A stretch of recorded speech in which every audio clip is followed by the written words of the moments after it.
your forecast from the First Alert Weather Team.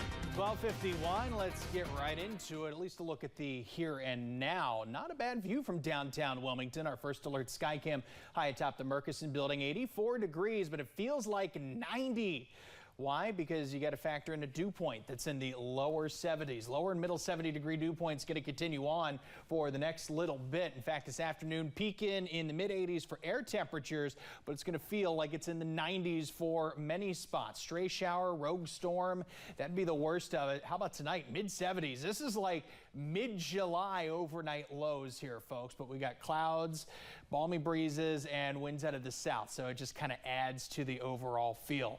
Lower 80s for tomorrow, thickening clouds, humid breezes. Those rain chances going to start to tick up as we head toward Thursday night and Friday. Friday, we've declared an alert day because of peripheral impacts from Hurricane Helene, which will likely be weakening as it makes its way over land. For now, tropical storm watches off to the south and west. Horry County, Georgetown County, 20 nautical miles out. Will that get extended into the Cape Fear? We'll have to see. For now, though, no such tropical storm watches for our immediate area. Looking ahead, the next couple of days, mainly tomorrow and Friday, at least a marginal risk for severe weather. That could fluctuate a little bit. Same case for Friday. The big concern would be some rotating storms that could produce brief spin-up tornadoes. On top of that, some damaging wind gusts possible. We'll take a closer look at some of those windfall projections as we go through the next little bit. In fact, let's do that right now, shall we? Here's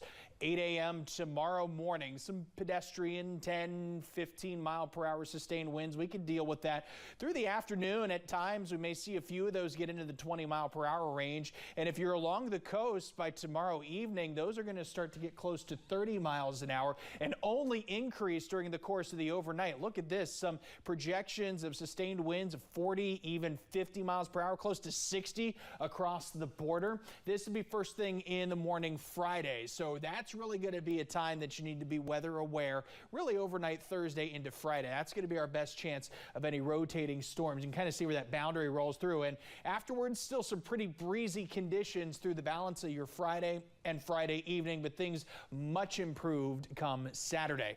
Let's look at this from a cloud and future radar perspective, shall we? Plenty of clouds here in the short term, all the way through about 3, 4 o'clock tomorrow afternoon. Some moisture may wind up convecting in parts of the Cape Fear come tomorrow. That's why we've got that rain chance around 30, 40%.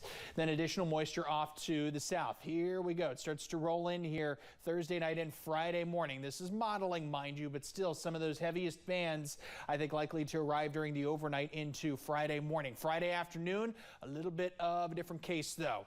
Continual clearing, still going to have to deal with breezy conditions, mind you, but hey, by the weekend, much improved. In fact, temperatures downright toasty here, Kim. Upper 80s, eventually upper 70s to come several days later. A couple shots of rain here and there, but lots of dry time in between. All right, Gabe, thanks very much.